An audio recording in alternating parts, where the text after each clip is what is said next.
Well, I figure it's high time I enter the Prince of Records Royal contest.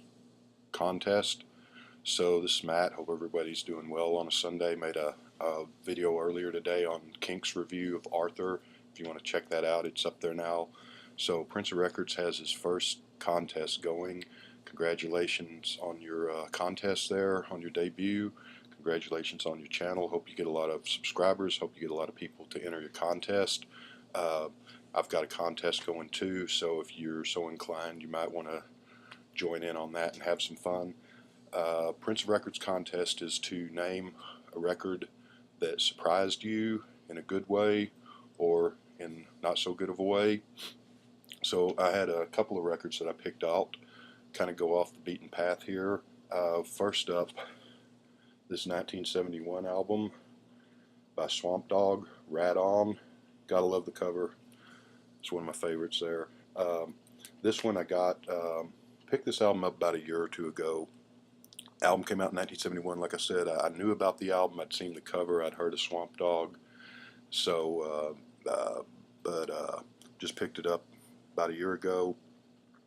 And I was expecting from the cover and from the year that it came out, given the state of soul and funk music in the early 70s, I was expecting just sort of a swampy, down and dirty blast of just nasty funk and psychedelic soul and sort of like what Funkadelic was doing on their first few albums in the early 70s, Sly and the Family Stone, the tracks that James Brown was laying down in the late 60s, early 70s, kind of the Temptations, rock and roll psychedelic sound of the late 60s, Ball of Confusion and all that good stuff. When I got this home, I was expecting that, played the record, and it is not anything like that at all. It is it's sort of a relaxed groove country soul record, which is not a bad thing because I love country soul as much as I love the hard, chaotic, all over the place, nasty, psychedelic funk. But country soul, you know, Percy Sledge and George Jackson, those cats really do that stuff upright, and it's wonderful in its own right. This would be fine if it was not, if it was good country soul, this would be fine. It's not a terrible record. Very few soul songs from the golden age, from the 50s up through the middle of the 70s, are what I would call terrible, which is kind of a funny thing because I can name terrible rock and roll and pop and other genre of music songs all day long, but with soul there's very few terrible songs, so it's not an awful record. There's even a couple songs on here that I like. I do play it every once in a while, but like I said, if this was a kind of a country soul record that was good country soul, it'd be alright, but it's kind of pedestrian, kind of just generic and soul and tepid. Not awful, but nothing to write home about. So I was kind of disappointed. I was expecting something and got something that I wasn't expecting out of that album. I do play it every once in a while, and I've heard some of his other songs, and he does have some good stuff, so he's not a total write-off, but wasn't what I expected. On the flip side, and this is a reason not to listen to Rolling Stone magazine, which is a worthless rag. I could go into a whole thing of that. Maybe they used to be good up until the early 70s, and well, Hunter Thompson wrote for them, so that was greatness in the early 70s, but been a totally worthless magazine, at least since, you know, the mid 80s at the very latest but Rolling Stone put out back in 1979 a Rolling Stone record guide book where they rated all the records, or a whole bunch of records, on a star system, 5 stars being the highest rating, 1 star being a terrible record, and below the 1 star rating they had something, the Bullet, which was just reserved for just totally worthless garbage records in their opinion. So they rated the first Moby Grape album, 1961, of the great 1967 albums, that class of 67 with so many great albums. They gave that a 5-star rating.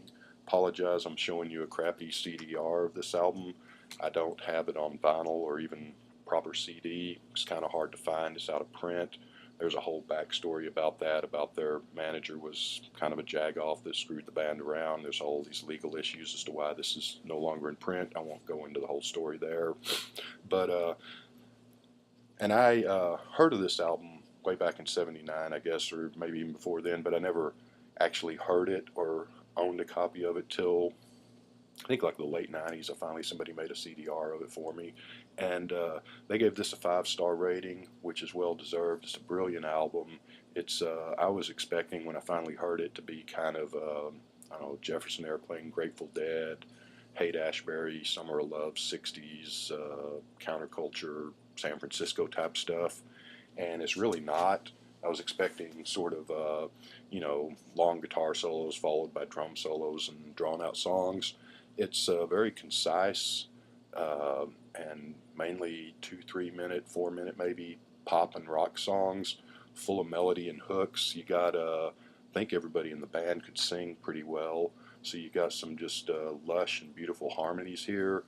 Several of these songs are really just incredible harmonies. It sounds very Beatle or very Beach Boys, similar to that vein, and some great songs. Some of it's some good rock and roll, some of it's just some really good pop. One of the forgotten albums of '67 that kind of gets lost in the shuffle. That's better than some of the albums that get a lot of attention. So this is definitely worth checking out, and it is worthy of the 5-star rating that the Rolling Stone book gave it. But in the same book, their follow-up album, the Moby Grape self-titled album, came out in '67. I believe this came out in '68. Might have been late '67. I don't remember. This is called Wow, W-O-W. Kind of a cool cover from the psychedelic days there. Gatefold has the pictures of the band, and the back has just some more in the song listing, the weird psychedelic picture stuff there. They gave this a bullet. So for years I figured that, well, this album must be crap. And I don't know, 3 or 4 years ago, I was in a used book and record store in Denton, Texas, and I saw this in the rack, and it was $2. So I figured, $2, what the hell? If it sucks, I can just chunk it. Uh, yeah, it's not a 5-star record. It's not. It doesn't match the special uh, heights, the wonder of this album, but it's a worthy album in its own right, and they're sounding a little more like the San Francisco sound on this album than they were on the debut, but it's still 3, 4 minute songs, and there's some it's not as good as they did the debut, but it is some nice pop and some nice rock songs on here, worth picking up. If you can only get one Moby Grape album, I don't know why you could only get one, but definitely go with the first one. But if you can get both, get the follow up too, because it's this pretty good album, and most of the songs on here are catchy and good stuff. So I would give the debut probably a 9 on a scale of 1 to 10. I'd give this 7, 7.5. So it was much better than I expected. So there you go, Prince of Records. There's my entry, and good luck, like I said, with your contest. I hope a lot of people enter, and if you haven't heard of him, go over and check his channel out, and you can watch the video for all the rules on his contest. Hope everyone has a good Sunday, and we'll talk to you later. Thanks.